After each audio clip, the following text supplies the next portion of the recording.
Bonjour mes amis,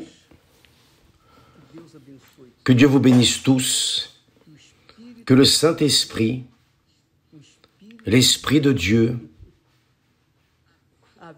la vie de Dieu, l'essence de Dieu, le propre Dieu, en personne, en esprit, viennent guider votre vie. Parce que c'est en cela que consiste la félicité de l'être humain, l'Esprit de Dieu conduisant l'esprit de l'homme et par conséquent conduisant son âme.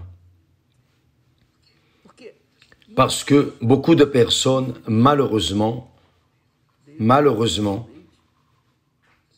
beaucoup de personnes, la majorité des personnes pensent que la vie d'une personne consiste dans les choses qu'elle voit, qu'elle entend, les choses qu'elle sent, tout en relation aux choses matérielles, aux choses physiques.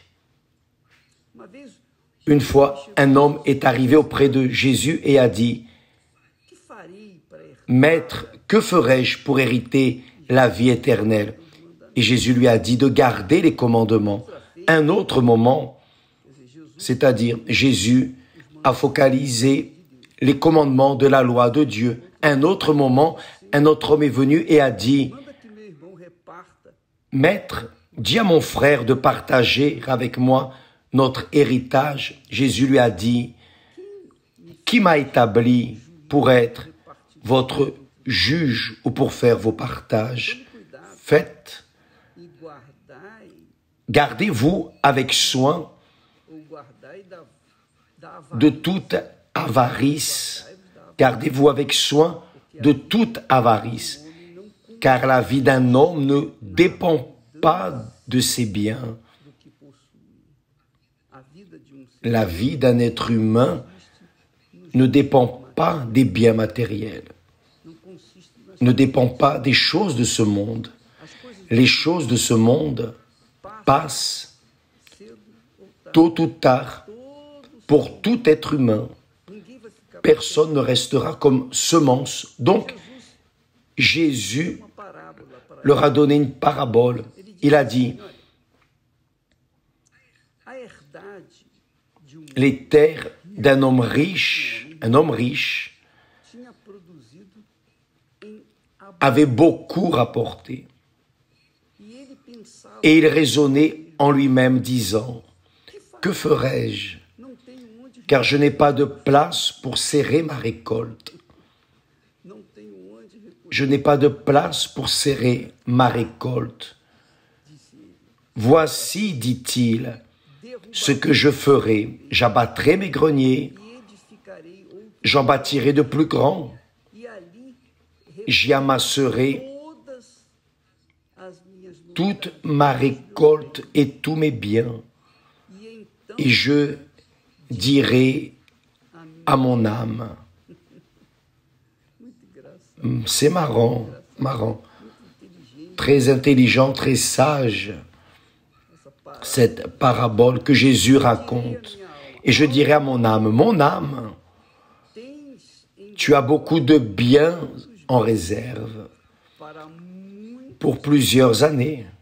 Repose-toi, mange, bois et réjouis-toi, divertis-toi, c'est-à-dire que l'âme humaine ici sur la terre est limitée,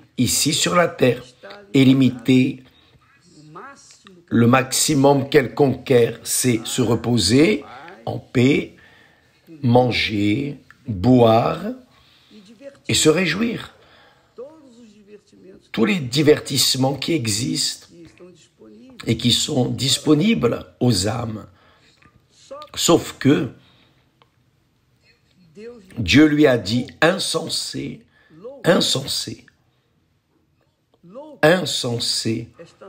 cette nuit même, ton âme te sera redemandée. Ce que tu as préparé. Pour qui sera-ce?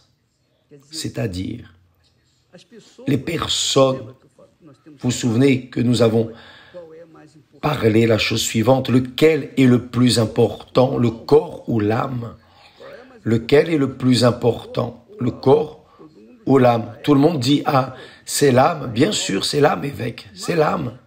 Mais dans la pratique, l'âme reste à la dérive et c'est le corps qui reçoit toute l'attention. Le corps mange, boit, se réjouit, s'occupe, se divertit, se repose, on prend soin de lui, on le maquille, il est fortifié. Le corps a toute l'attention des personnes, mais l'âme suce son pouce. Mais tout le monde a répondu que le plus important était l'âme. Bien sûr que c'est l'âme, parce que le corps, tout le monde sait qu'il va pourrir. Le corps en restera là, mais l'âme, non.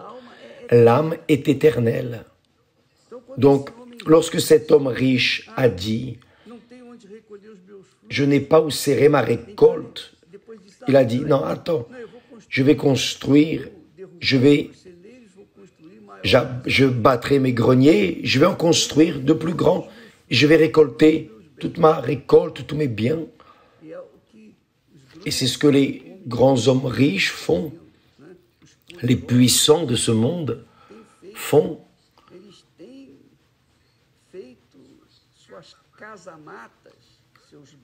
Ils font leurs bunkers dans les profondeurs de la terre parce qu'ils savent, les hommes riches savent, les puissants savent, ils ont la certitude que cette terre prendra feu. Donc, que veulent-ils faire? Que font-ils? Ils font des maisons, des endroits gardés dans les profondeurs de la terre pour que le feu ne vienne pas détruire ni leur maison, ni leur famille, ni leur vie. Donc, ils font leur cachette, ils réservent des semences, ils gardent tout ce qui est nécessaire pour vivre de nombreuses années sous terre, comme des rats, cachés là dans le fond de la terre. Sauf que l'âme, Dieu a dit, insensé, et ton âme, à quoi bon garder tous tes biens, profiter aujourd'hui, te réjouir, te reposer, manger, boire, etc., si tôt ou tard, ton âme te sera redemandée. Par exemple, ce soir, ils vont te demander ton âme. Et qu'as-tu? Et ce que tu as préparé, pour qui sera-ce? Ce qui restera avec l'héritage se divertira aussi, se reposera, mangera, boira et mourra aussi. Et les successeurs mourront. Tous vont mourir. Mais et l'âme, cette âme si précieuse que Dieu veut, et le diable aussi,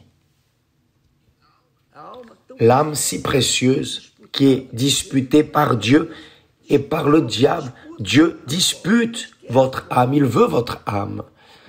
Mais le diable la veut aussi. Mais qui décide pour votre âme? Ah, si Dieu est Dieu, il peut prendre mon âme? Non, en aucune façon. L'âme a ses propres désirs. L'âme, chaque âme, a ses propres plans, sa propre volonté, ses propres convoitises, ses propres droits.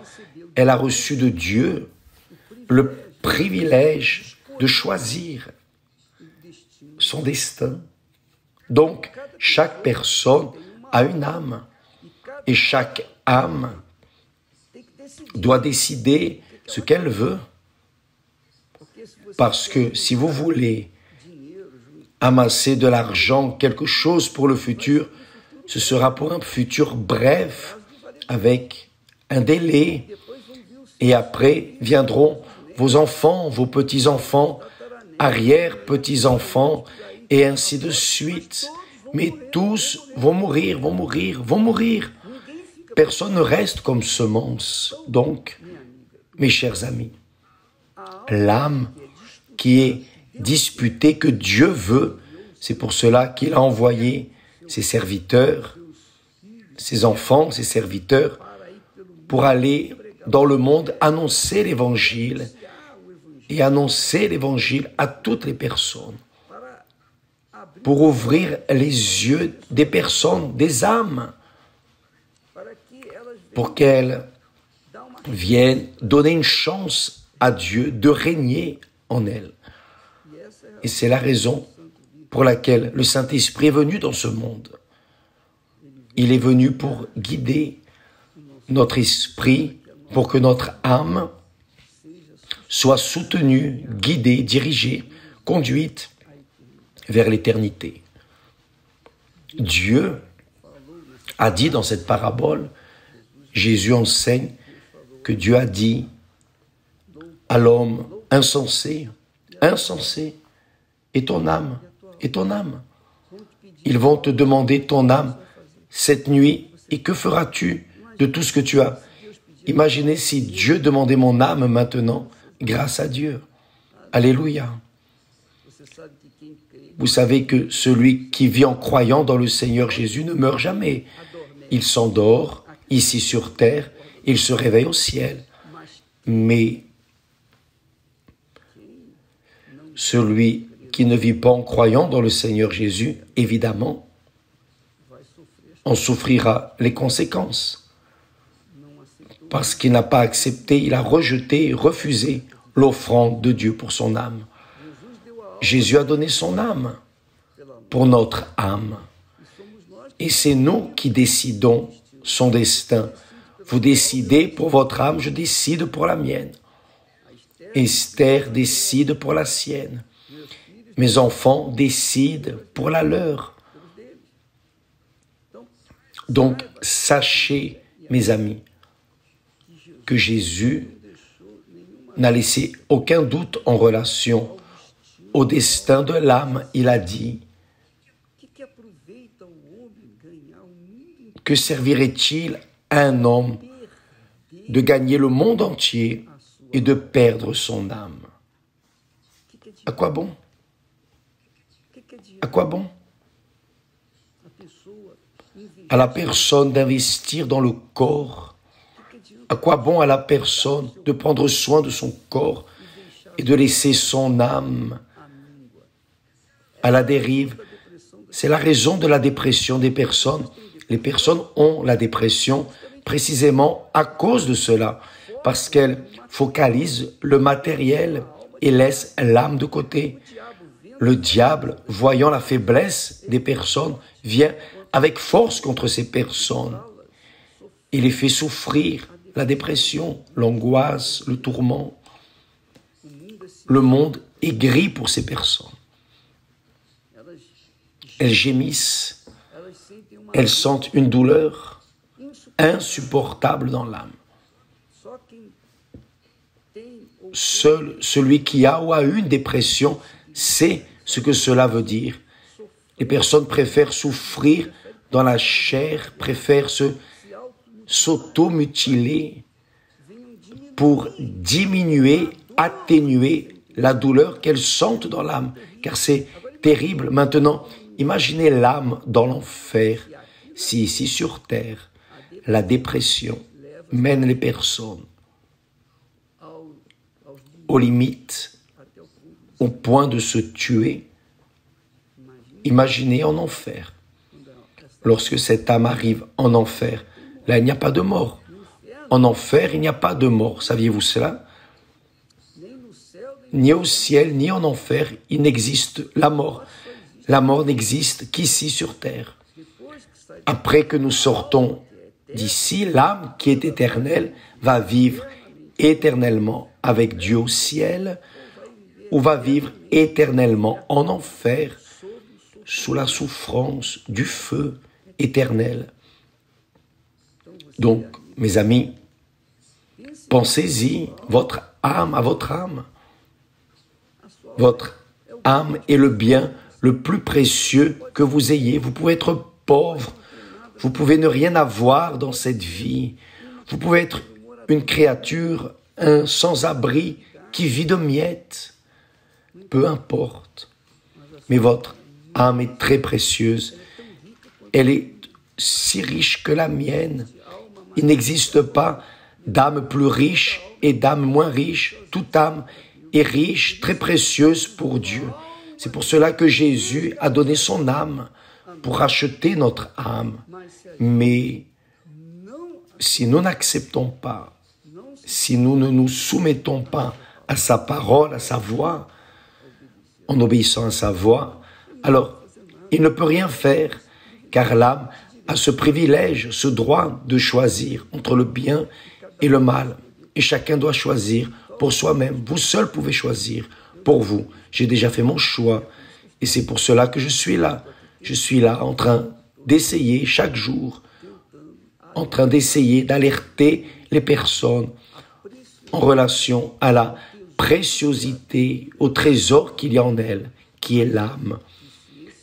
Mais si ce trésor n'est pas mis dans un endroit sûr, qui est l'autel de Dieu, l'autel, si cette âme n'est pas mise sur l'autel de Dieu, elle va périr et va en enfer.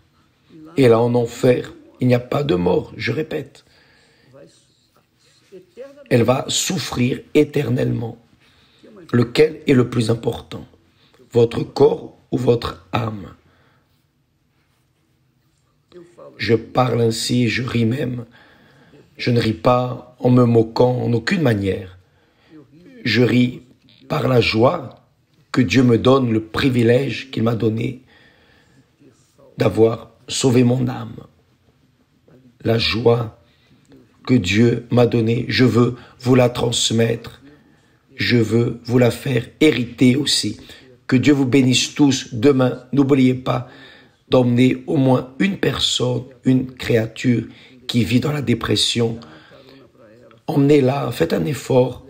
Emmenez-la à l'Église universelle du royaume de Dieu. Et certainement que cette même personne ne vivra plus la même vie. Elle ne continuera pas à vivre la même vie. Nous allons mettre un point final à cette situation demain dans toutes les églises universelles du royaume de Dieu. Que Dieu vous bénisse et à demain. D'ici peu, à 9h30, nous serons à la TV Temple avec Esther. Parlons plus à ce sujet. À plus tard. Que Dieu vous bénisse.